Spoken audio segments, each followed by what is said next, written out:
karena ketakutan, bukan karena kebimbangan, bukan karena kecemasan, tetapi kami ada saat ini bisa berdiri, bisa beribadah semua oleh karena karunia anugerah Tuhan dalam hidup kami. Kami meminta pimpinan Roh Kudus-Mu atas hidup kami. Kami mau melayani Engkau.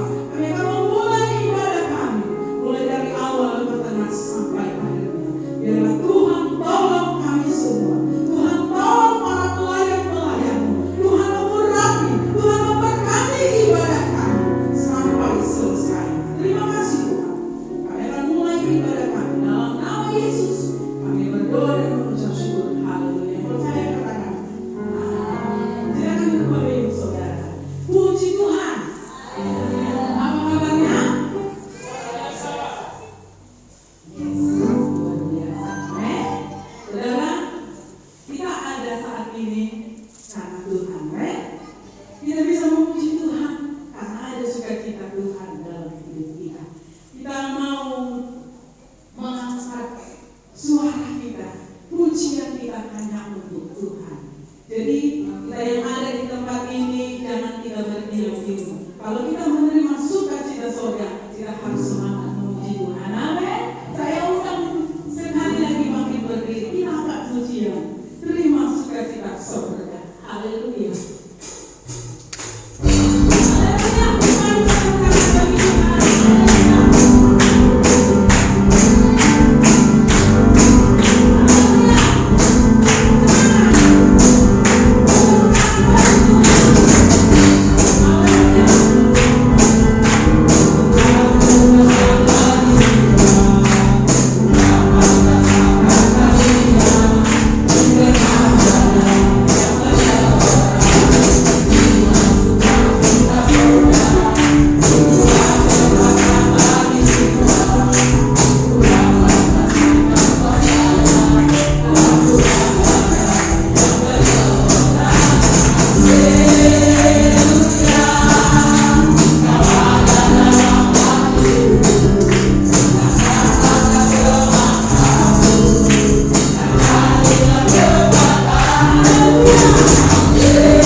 pujian bagi Tuhan. Langsung saja ke depan.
ibadah di sana.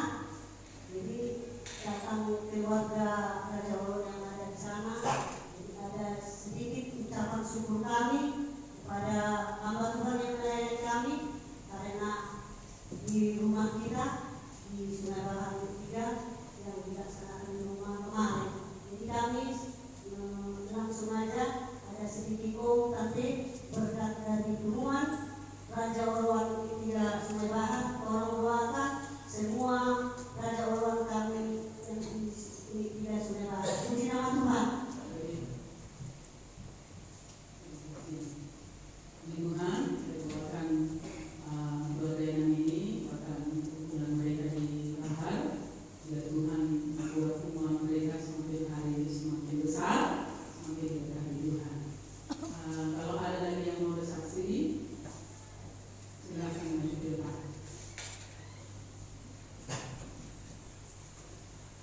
Lalu di sini saya menyaksikan kebaikan Tuhan. Di sini saya sebenarnya agak berat untuk bersaksi, tapi mungkin ini kebaikan Tuhan untuk saya bersaksi. Di saat waktu di bulan 1 saya mungkin sudah cerita dengan Bapak Kepala. Di bulan 1 saya berangkat ke Pekanbaru. Di saat itu saya punya kerjaan di situ ada lelangan dari punya perusahaan PLN. Di sini saya pikir, kok umur segini saya berani terus ke situ. Saya konsultasi dengan Bapak Kepala, saya minta doa, dan puji Tuhan doa saya jawab. Dan di situ banyak rintangan dengan lawan saya, yaitu nomor 2 dari Papa.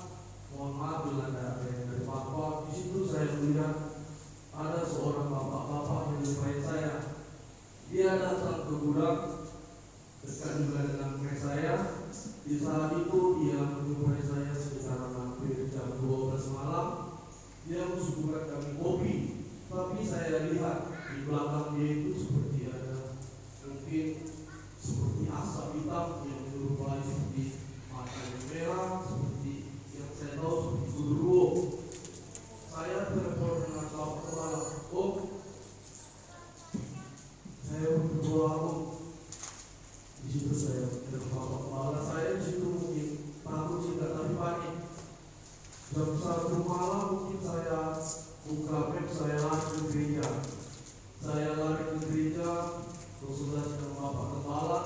Jumpalah di situ gereja GPID di Rebellion. Di situ telepon, di situ juga saya tak disambut dengan baik. Tapi di situ Bapak Kepala berusaha menghubungi Bapak Pendeta di sana. Saya berdoa, saya didoakan, dan mulai dari situ hati saya tenang. Mungkin saya di situ mungkin 4 hari saya gelisah, selalu didatangi terus. Wah, kalau dibilang di Indonesia ini mungkin sudah 10 provinsi saya jalani. Inilah yang saya takuti, orang Papa. Saya usul orang Papa itu, wah sangat salah. Tapi puji Tuhan setelah saya didoakan Bapak Kepala, keberhasilan itu sudah saya capai. Tapi yang maju itu bukan saya, yang di belakang saya ada orang Cina. Andai saja mungkin itu memang bisa saya lewati, ya mungkin saya bangga saya bisa melalui dari seorang anak pemulung bisa mencapai sampai segitunya. Kalau di situ saya memang sangat-sangat khawatir. Berarti saya berterima kasih Bapak Kepala senantiasa selalu mendukung, mensupport saya, dan saya tidak akan lupa dengan doa Bapak Kepala. Saya akan selalu ingat dengan Bapak Kepala, dan di sini juga saya minta dukungan doa dari Bapak Ibu saudara-saudari dan Bapak Kepala, Ibu Kepala. Mungkin di bulan 2 ini ada kegiatan lagi di Medan. Mungkin saya suruh perangkat, mungkin saya doa dulu lah. Nah, Bapak Kepala saya sungguh menyesal perangkat tidak mengasih tahu Bapak Kepala. Tiba-tiba saya sudah saat sampai di sana. Terima kasih. Ini kesaksian saya. Halo. Tuhan, kita doakan saudara kita di sini. Percayalah pengharapanmu hanya kepada Tuhan. Yesus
Jujur di sini saya sebenarnya nggak mau nangis, dan saya ini aku ini. Karena kenapa saudara?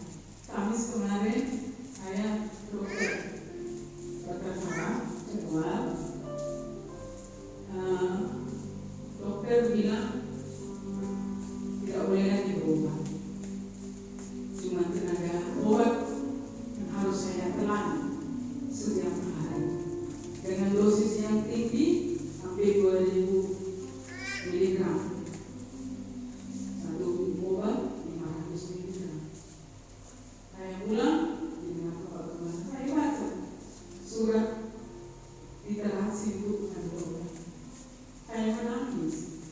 Saya bilang Bapak Kepala, kalau kemarin bilang sudah, biarlah kehendak Tuhan terjadi. Jujur, saya berdiri di sini bukan karena buat kerja saya. Dan di luar Tuhan orang saudara bergumul. Kalau memang jadi berkuasa Tuhan mau menarik. Bapak Ibu, sedih saya melihat surat Ibu. Kenapa lagi Tuhan? Kok bertambah lagi sakit ini Tuhan? Tapi saya percaya bagi Tuhan tidak ada yang mustahil. Tidak ada lagi dokter. Tidak ada lagi obat, saya bilang. Tempat saya mati dalam hati. Bukan saya nggak mau terapi, bukan. Dokter terapi itu bilang tidak ada perubahan. Saya hanya bertanya sama Tuhan. Di sini Bapak Ibu Saudara, bantu saya dalam doa. Apapun doamu untuk saya, biar Tuhan mendengar. Amin. Satu hal yang saya rindukan, saya ingin diam di rumah Tuhan, tidak lagi minta kekuatan Tuhan, pertolongan Tuhan, dan minta doa kepada seluruh jemaat yang ada di Gilimanuk. Siapapun kita, doakan saya supaya saya kuat, bisa melayani, bisa mendampingi perkembangan. Bapak Kepala terus menguatkan saya, anak saya juga menguatkan saya supaya saya kuat. Jujur, kalau sakit yang saya rasakan bagian dada ini, saya tidak tahu harus ngomong apa. Saya hanya bisa berkata, Tuhan Yesus baik. Saudara, demikianlah kesaksian saya.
Selalu